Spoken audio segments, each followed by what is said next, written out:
a little overview of the process of how we became off-gridders. Yeah. We got a lot of work to do in here. This is a big mess.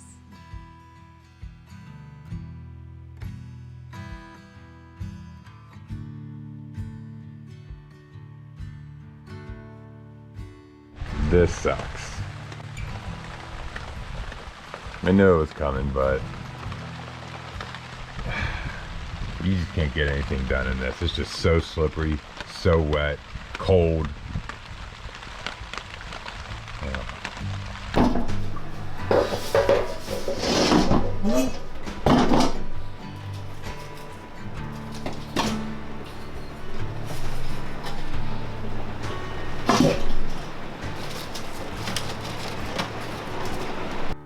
There's definitely a chill in the air with the rain coming and wind. It made it really difficult to do anything outside and put a damper in our plans that we've had for the week. So instead, we feel we're going to share some information with you that y'all might find interesting. There we go.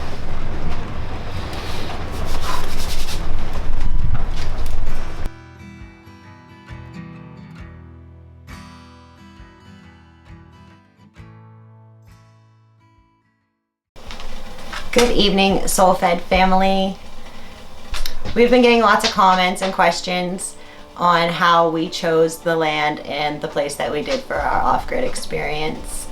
So tonight we are here to share with you kind of a little overview of the process of how we became off-gridders. Yeah. We had several specific things that we were looking for whenever we wanted to knew we were going to move off-grid. Yeah. So it's like things that we needed. Yeah, like our criteria for our comfort level. And of course, everybody's off-grid experience is going to be different. Absolutely. But we definitely knew that we wanted a temperate climate. Several reasons for that. A couple few reasons. One is because I'm a sissy in the cold, and I also suffer from seasonal depression. So we wanted to make sure that if we were going to have a winter season, which we needed for growing food because we plan to grow our own food, It would be mild. that it would be as mild as possible. Yeah. So Canada and Alaska. All out the window. Another thing that we were looking for is that there was a water source on the property, a stream of some kind. Even though we do rainwater collection, we still wanted to have at least a water supply in case that it didn't rain. Yeah, we wanted to buy the property too. We wanted to ensure that we had a place that would, the off-grid laws were in line with what we wanted to do. And that meant the building code, no building codes. And the reason we wanted that is so we could make our own mistakes and learn from them without having to go through the whole red tape of getting serious judicial repercussion. We wanted to make sure there was clay. Yeah, for the cob home that we plan on building, so that was crucial. Yeah, the land we wanted to build from the land itself, so we wanted to make sure the land provided the majority of our building materials. We're moving to as natural as possible. That's the goal. That's the goal. From there, we had to do the research and figure out which states had the best off-grid friendly laws for what we wanted to do. It ended up coming down to 5 states. Yeah. It was between Arkansas, Georgia, Alabama, Missouri, and Tennessee. Mm-hmm. The southernmost states like Georgia and Alabama, they have too high of a natural disaster, and the humidity. We were just like, nah, let's scratch them all off the list, even though the laws fit with what we needed, and even the land, the terrain would too. It just, we don't have enough experience we don't have any experience living off grid, period. So adding in natural disasters to prepare for just was like, nope, no thank you. Especially ones that we're not used to, like hurricanes. Like tornadoes. We really never, we've never been through tornadoes or hurricanes before. I mean, we get tornadoes here, but not in this area, and especially up on the hill here. It's up in this higher up. Arkansas had laws for installing certain off-grid systems. There's some fine red tape, that you had to maneuver. They had certain laws for rainwater collection, and in certain areas, not the whole state, but what we saw, we just didn't want to be kind of. Yeah, we didn't want to get hung up in that either. So when we had the few states narrowed down to where we were going to look, we had to look at the options that are available to us for buying land. Some people might have the funds to outright buy land. We weren't one of those. That's obviously the best option. So we had to go with the owner financed option.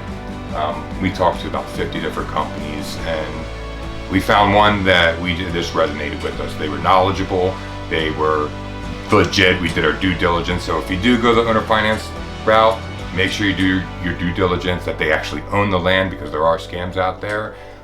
Yeah, who will try to sell you land and then don't you'll buy own it and then they don't own it and don't have the deed. So do your research. Yes, please. Or hire an attorney. Yes, that's actually the best way to go. Yeah. Hire an attorney. And if you're interested in any land, hey Daz, can you drop a link in the chat? It's landstruck.com. There will also be a link in the description below. They're really helpful. And even if Tennessee might just be in your radar or places potential, give them a call and talk to them and see what they have available and what they might be able to offer you. And this is not sponsored by them. I'm just trying to pass on information that really helped us. Ask for Glenn. And we're not trying to sell you on Tennessee at all. We're just telling you why this is perfect for us, and why we're here. Everybody will have a different experience. Yes. This is just kind of like the basic of the steps that we took. Like, we wanted to make sure that we knew exactly what we wanted before we started looking at what kind of experience we wanted to have. And then we broke it down from there. We tried to narrow it down to what states fit that, which states fit the laws. And then we started looking at the land in those states and speaking with the companies and the realtors. And it worked out and we're here. And yeah, we looked at the land, made our purchase, and now we're here and we love it. It worked out. Yeah, and if any of you are looking to do off-grid, hopefully this information helps guide you in the right direction. All right, everybody. We love you. Have a good night. We'll see you tomorrow. Yep. Hey, everyone. He almost backhanded me sorry. On the hay swing. Sorry. Okay. So we're getting started with this week by the fruit trees that you saw us get last week. We're going to heal them in, since we don't have the area for the orchard cleared out yet. So we need to temporarily get them in the ground so that they survive, hopefully. For winter. For winter. I mean, I think we're only supposed to heal in for a month or two, but I'm going to start clearing out the section, at least where they're going to go right away. That way. Okay. That so makes more sense. Get them in, that way they're in the ground in permanent places, and I'll clear around it. Yeah, so. And instead of 4 fruit trees, guys, we got 4 different kinds of trees, but 25 trees in total. Yeah, super pumped. That's a great start to our food forest. Yeah, so we're really excited about that. So thank you, Musters, for that, because we totally thought we had 4 trees, and we're like super happy about 4, and now we got 25. And I know, it's a great, even though they're babies, but you see. They're like little guys, but yeah, we got black walnut, we got elderberry, pawpaw, and plum. Let's get these healed in. Let's do it.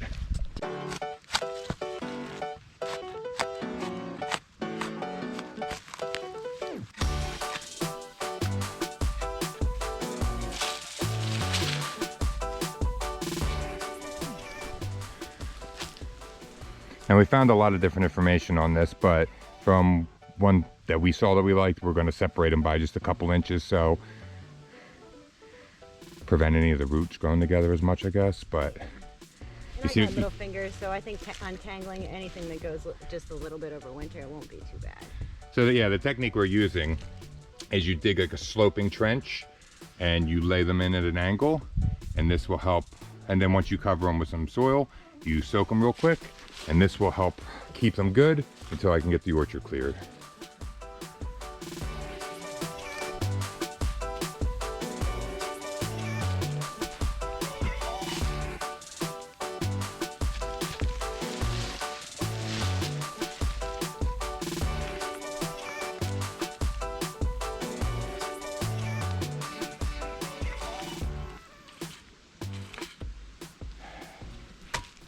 I think we're healed in. Proper. Yes. So 30 again, thumbs up. Thumbs away. Look at mine. I know. This is just how we're going to store them for now. And then I'm going to show you the orchard where we're going to put that. I think it's going to be really cool. Yeah.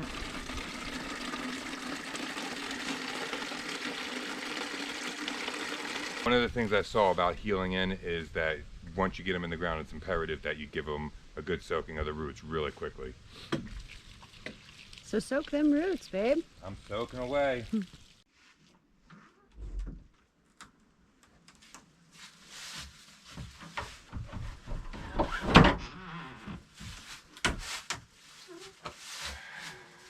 Yeah. We got a lot of work to do in here. This is a big mess. Yeah, things have been so crazy, and the weather back and forth, and just trying to get everything done that we were doing has kind of put this on the back burner, but now's the time for us to get this organized and put in place.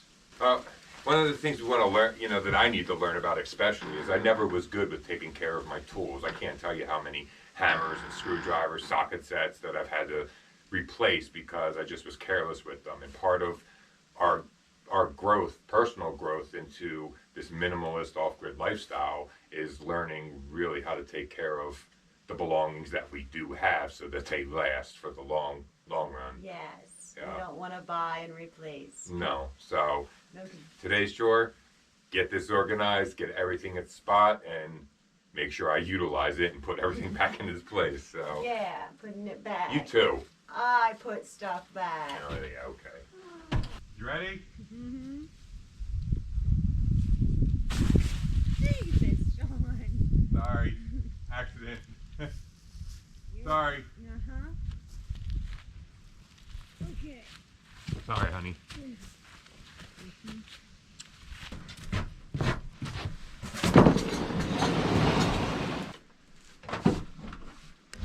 Just so everybody knows, I do not agree with the way Jess wants to do this, but she's going to prove me wrong, I'm sure. Trusting the process. I'm trusting the process. I'm just going to go with it.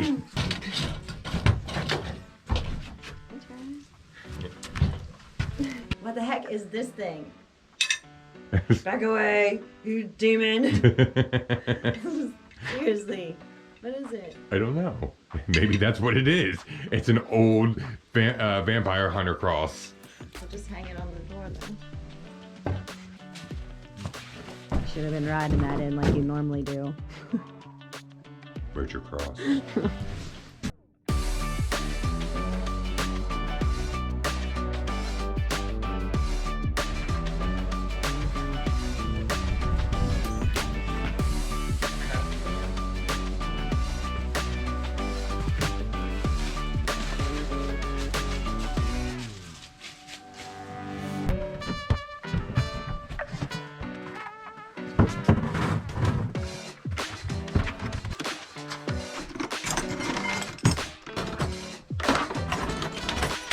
Organized toolboxes.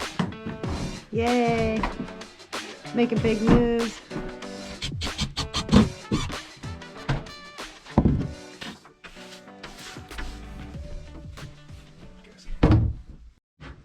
It looks to me like we Got a clean shed. do. Yeah, it looks really good. Yeah. Sheedy. It is, no, it I is. love the name Sheedy. No, I think it's the dumbest thing ever. Guys, let's vote no, on it. No, don't. I think the name Sheedy is perfect for the shed. No. It spells shed, like S-H-E-D, Sheedy, and I think it's cool. No, I What do you guys don't. think? Please say no in the comments below. Sheedy. No. I'm open to anything cooler, but I don't know if there is Yeah, anything. give us some actually better idea. Don't say yes or no to Sheedy because it's no. But how about give us some names in the comments below what we should name it.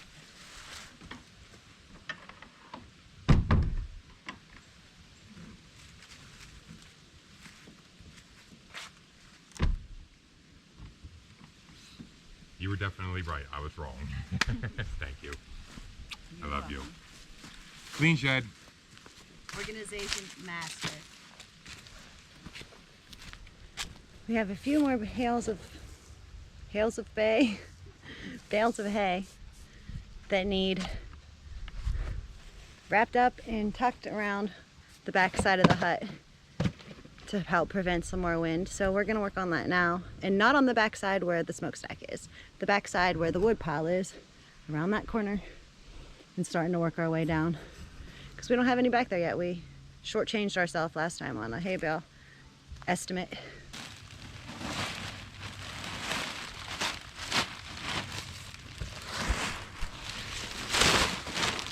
Okay, it's all you putting it back there in the hole. Okay.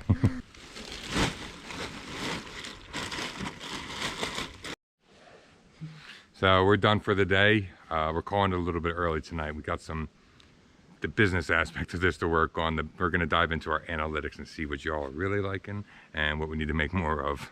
Yepper. So it's a learning. Not only doing the work on the homestead, but YouTube, because we knew nothing about it when we first started. And it's way more tactical and integrated, and there's so much going on behind the scenes on that YouTube. It's almost unreal. Yeah, it's a lot.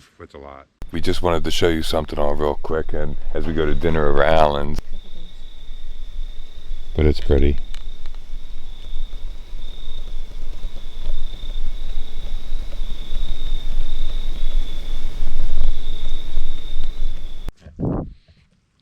What's up, everyone? Howdy, y'all. Tennessean now, we say y'all. Y'all. So one of the things we're going to show you is something we said yesterday about what we were going to do with this area behind us. So, do you want to explain it? We are going to start clearing it out for our fruit forest. Yes, the orchard, at the start of it at least. The start of our orchard. Yeah. And why did we pick this place? Well, I'm not sure if you can see, but there's a nice big hill. People say mountain, but it's not a mountain to me, but it's a nice big hill. And when we clear this whole area here from our living room, you'll be able to see out into the orchard and have a great view of this mountain. I'm not sure if y'all can see it. Hold on a second, I might be able to get you a better view of this.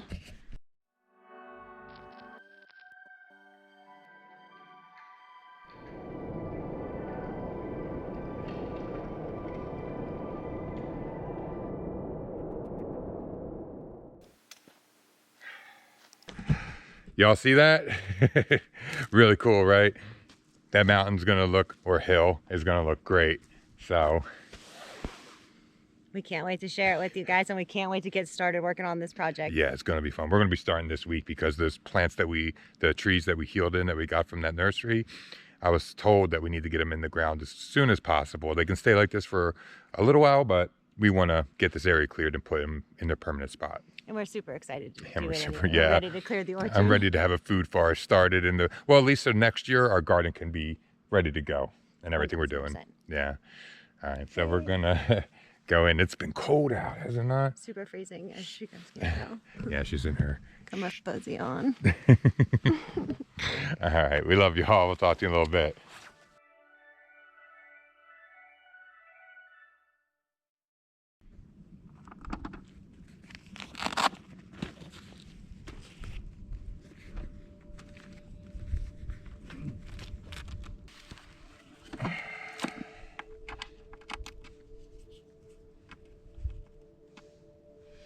You gotta be kidding me.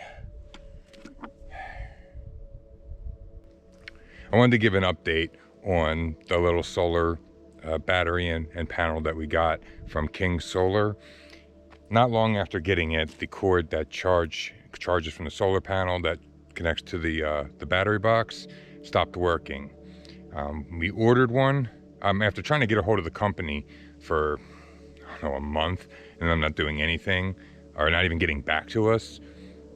I just went ahead and ordered it from their site, and it came today. And wouldn't you know, it's the wrong size cord.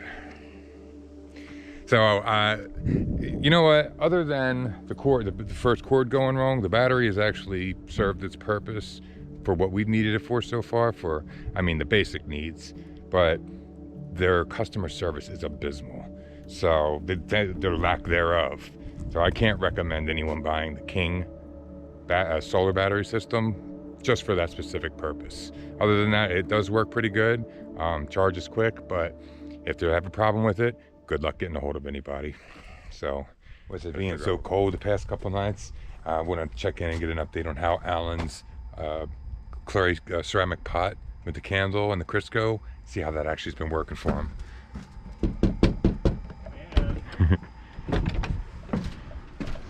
Hey Sean, how you doing, bud? What's up, bud? Not too much. So, has this been keeping you warm? You know, the funny thing is, this thing actually works. And it's pretty versatile, but you have to pick and choose the application. Okay, what do you mean?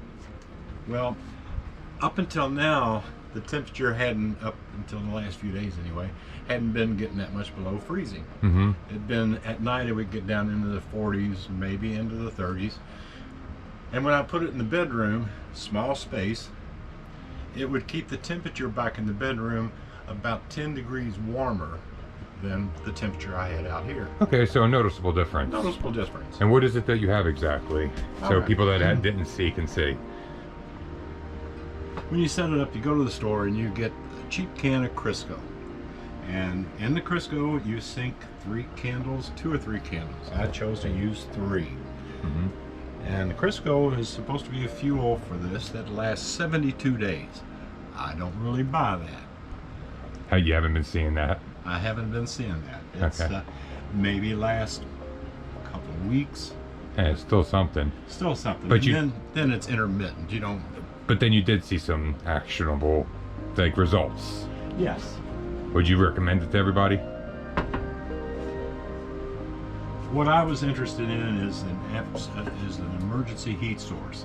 If the temperature gets down to where it's uncomfortable, yeah, this is a wonderful hand warmer. Right now, you know, 140 degrees. it's radiating up here in the top. It'll accumulate, Yeah. but it'll start radiating about 180, 190 degrees. Nice. It knocks the chill off. In a small space, it'll make it warm. Right on. Well then, it sounds like we found something that would be used for emergency situations. To keep To you just, warm, just to absolutely. help out a little bit with what your furnace and To even save with your our wood life. stove. If it turned to 0 in here and I had nothing, this would keep Pumpkin and I warm for a little while, but we'd really be looking for something else. Yeah. Well, thanks for updating everybody. Quite all right. It's been fun doing it. Thanks, everybody.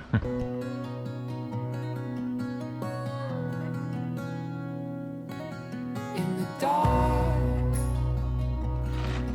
exist no shadow.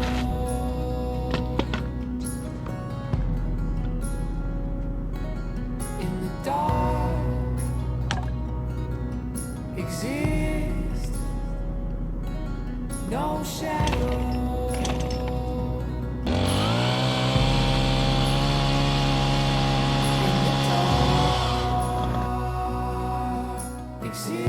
Exist no shadow.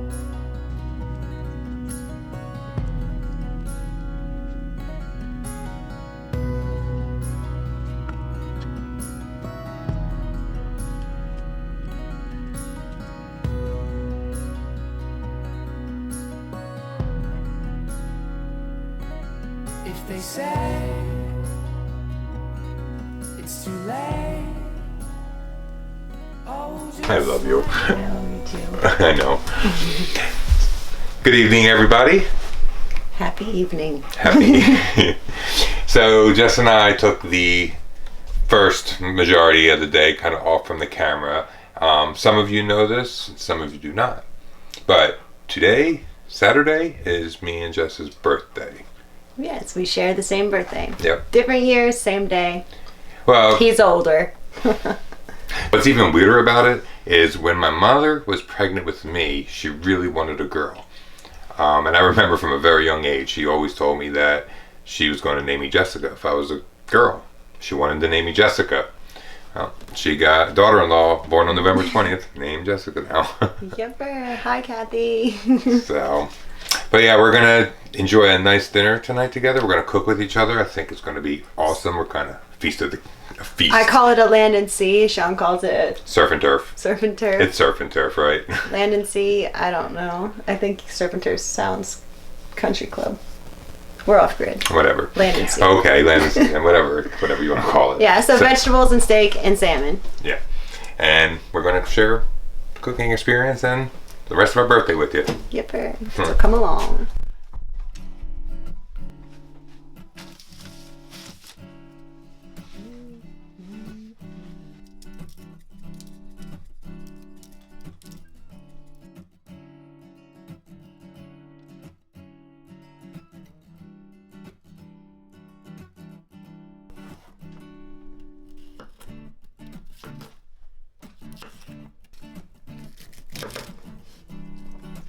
I love when the asparagus is skinny like this.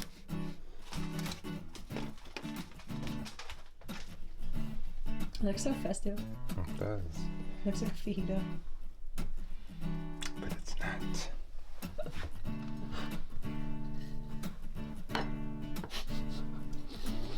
This is land, or turf, as I would say. Land. Turf. Land. Feast from our baby.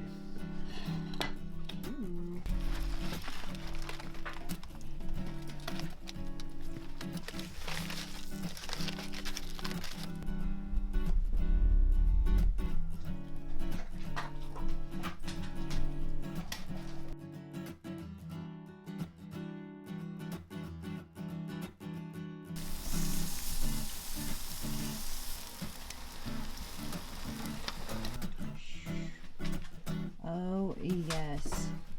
Hi.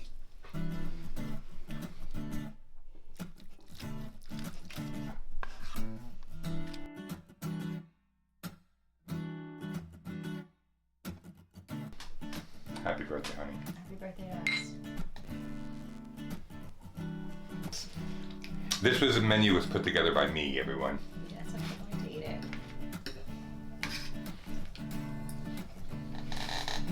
Mm-hmm. Really good. Yep. It was extremely good. I ate every drop off my plate. Except this one little tiny piece that you can try. Well, that's not it. There's more of a surprise. What? Second. Happy birthday to you. Us. Happy birthday to me. Us. Happy birthday to us. Happy birthday to you. May we enjoy many more birthdays together, as well as with you. And I look forward to every day with you. It's an adventure, and I love you so much. I love you My so much. partner in life. I love you so much too. Yeah. Ready? Ready? Make a wish. Thank you, Jesse and Cody, the friends of ours on the mountain, have Made us these beautiful cupcakes. yes. Thank you so much. We really do appreciate it. Eating cupcakes with a beard, something I have not mastered yet. So please forgive me. Yep. Yep. Excellent on the icing, Jesse. You were worried, but it's great. And you love chocolate. All right, everyone. Thank you for joining us for our birthdays. Good night. We love you. And we will See you next Sunday. see you next Sunday. Sorry.